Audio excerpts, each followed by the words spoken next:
सभी दर्शकों को सप्रेम नमस्कार।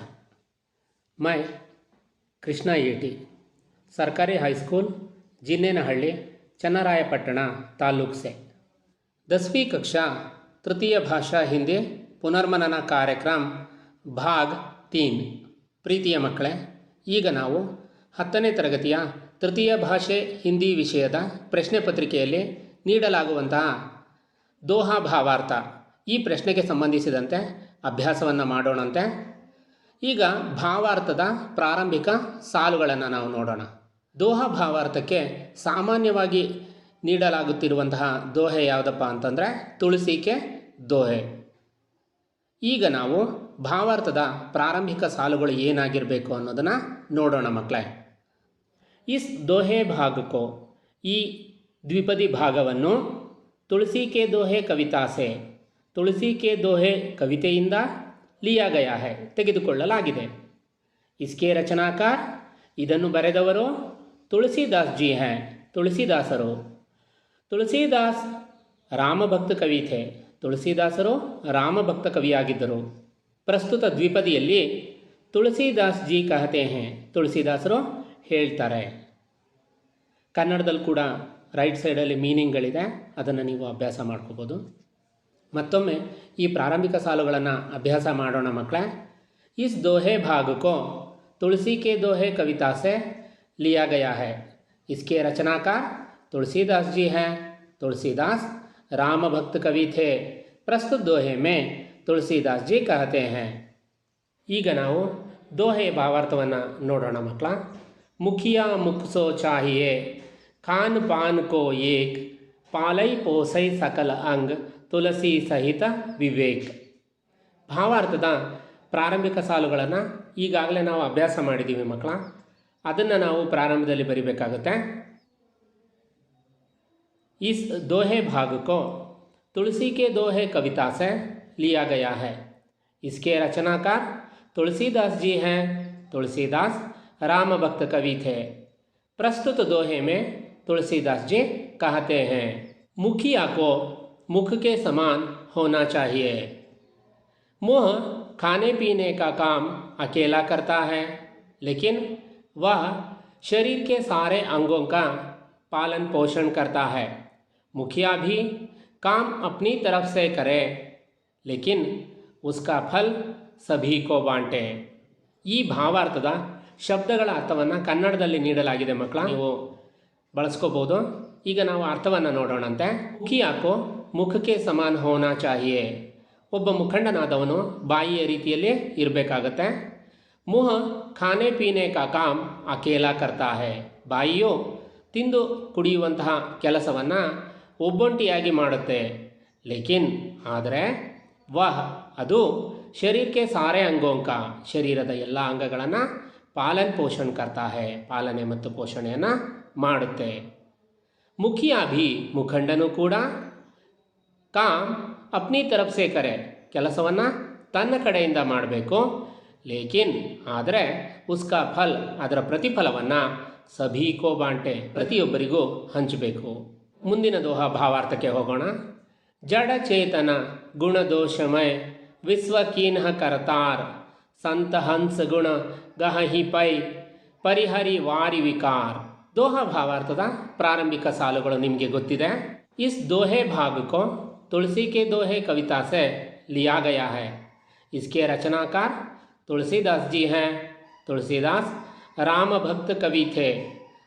प्रस्तुत दोहे में तुलसीदास जी कहते हैं. सृष्टिकर्ता ने इस संसार को जड़ चेतन और गुण दोष मिलाकर बनाया है. हंस जिस तरह से क्षीर लेकर पानी को छोड़ देता है, उसी प्रकार हंस रूपी साधु लोग इस संसार में विकारों को छोड़कर अच्छे गुणों को अपनाते हैं. ಇದರ ಅರ್ಥವನ್ನು ನೋಡೋಣ.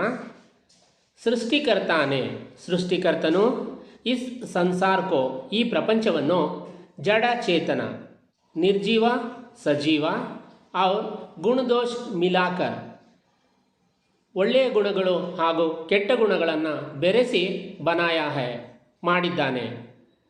ಹಂಸ ಜಿಸ್ तरह से, ಹಂಸವು ಯಾವ ರೀತಿಯಲ್ಲಿ ಕ್ಷೀರ್ ಲೇಕರ್ ಹಾಲನ್ನು ಕುಡಿದು ಪಾನಿ ಕೋ ಛೋಡ್ ದೇತಾ ಹೈ ನೀರನ್ನು ಬಿಟ್ಟು ಬಿಡುತ್ತೋ ಉಸಿ ಪ್ರಕಾರ ಅದೇ ರೀತಿಯಾಗಿ ಹಂಸರೂಪಿ ಸಾಧು ಲೋಗ್ ಹಂಸದಂತಿರುವಂತಹ ಸಜ್ಜನರು ಇಸ್ ಸಂಸಾರ ಮೇ ಈ ಪ್ರಪಂಚದಲ್ಲಿ ವಿಕಾರೋಂಕೋ ಛೋಡ್ಕರ್ ವಿಕಾರಗಳನ್ನು ಬಿಟ್ಟು ಅಂದರೆ ಕೆಟ್ಟ ಗುಣಗಳನ್ನು ಅವಗುಣಗಳನ್ನು ಬಿಟ್ಟು ಅಚ್ಚೆ ಗುಣೋಂಕೋ ಅಪ್ನಾತೆ ಹೇ ಒಳ್ಳೆ ಗುಣಗಳನ್ನು ಸ್ವೀಕರಿಸುತ್ತಾರೆ. ಮುಂದಿನ ದೋಹ ಭಾವಾರ್ಥವನ್ನು ಅಭ್ಯಾಸ ಮಾಡೋಣ ಅಂತೆ ಮಕ್ಕಳ. ದಯಾ ಧರ್ಮ ಕಾ ಮೂಲ ಹೈ ಪಾಪ ಮೂಲ ಅಭಿಮಾನ್ ತುಳಸಿ ದಯಾ ನ ಛಾಂಡಿಯೇ ಜಬ್ ಲಗ್ ಘಟ್ ಮೇ ಪ್ರಾಣ. ದೋಹ ಭಾವಾರ್ಥದ ಪ್ರಾರಂಭಿಕ ಸಾಲುಗಳು ತಮಗೆಲ್ಲ ಗೊತ್ತೇ ಇದೆ ಮಕ್ಕಳೇ. इस दोहे भाग को तुलसी के दोहे कविता से लिया गया है. इसके रचनाकार तुलसीदास जी हैं. तुलसीदास राम भक्त कवि थे. प्रस्तुत दोहे में तुलसीदास जी कहते हैं दया धर्म का मूल है और अभिमान पाप का. इसलिए जब तक शरीर में प्राण है तब तक मानव को अपना अभिमान छोड़कर दयालु बने रहना चाहिए. ಇದರ ಅರ್ಥವನ್ನು ನೋಡೋಣ. ದಯಾ ಧರ್ಮ ಕಾ ಮೂಲ ಹೈ ದಯೆಯು ಧರ್ಮದ ಮೂಲವಾಗಿದೆ. और ಅಭಿಮಾನ್ ಪಾಪ ಕಾ ಮತ್ತು ಅಭಿಮಾನವು ಪಾಪದ ಮೂಲವಾಗಿದೆ. ಇಸ್ಲಿಯೇ ಇದಕ್ಕಾಗಿ ಜಬ್ ತಕ್ ಎಲ್ಲಿಯವರೆಗೆ ಶರೀರ ಮೇ ಪ್ರಾಣ ಹೈ ಶರೀರದಲ್ಲಿ ಪ್ರಾಣವಿದೆಯೋ ತಬ್ ತಕ್ ಅಲ್ಲಿಯವರೆಗೂ ಮಾನವಕೋ ಮನುಷ್ಯನು ಅಪನಾ ಅಭಿಮಾನ ಚೋಡ್ಕರ್ ತನ್ನ ಅಹಂಕಾರವನ್ನು ಬಿಟ್ಟು ದಯಾಳು ಬನೆ ರಹನಾ ಚಾಹಿಯೇ ದಯಾಳುವಾಗಿ ಅಂದರೆ ದಯಾವಂತನಾಗಿ ಇರಬೇಕು. ಮುಂದಿನ ದೋಹಾ ಭಾವಾರ್ಥವನ್ನು ಅಭ್ಯಾಸ ಮಾಡೋಣ ಮಕ್ಕಳೇ.